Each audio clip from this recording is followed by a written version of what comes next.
ব্যাংকে আসলাম, আমার বেতন যা ট্রান্সফার হয়েছিল পুরাটাই কেটে নিচ্ছে। বেতন আসার পর অ্যাকাউন্টে 1,81,000 টাকা জমা হয়েছে। পরে আমার শূন্য শূন্য টাকা দেখাইতেছে। 1,81,000 টাকা কোন পারপাসে কাটলো? আমি সকালে জানতে পারলাম আমার অ্যাকাউন্ট থেকে 50,000 সামথিং টাকা কর্তন করা হয়েছে।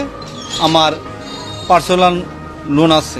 টাকা উঠাতে আসছি বাচ্চা নিয়ে, এখন মানে ব্যাংকে কোনো টাকা নাই, 56 পয়সা দেখাচ্ছে।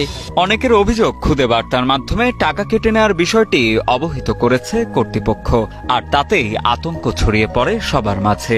এককালীন এভাবে সব টাকা কাটায় বিপাকেও পড়েছেন অনেকে। ওয়াইফের মেসেজ পাওয়ার পরে দেখলো যে ওনার অ্যাকাউন্ট থেকে 1,55,000 টাকা কেটে রাখছে। এখন ওইটা বলা হচ্ছে যে এখন আমি ব্যাংকে আসছিলাম, ব্যাংকে আসার পরে দেখলাম যে আসলে ম্যানেজারের সাথে কথা বললাম, ম্যানেজার তারপরে বুঝিয়ে বললো যে ঋণের যে কিস্তি ওখান থেকে অগ্রিম কেটে রাখছে। ঋণের স্টেটমেন্টটা এখনো কাজ করার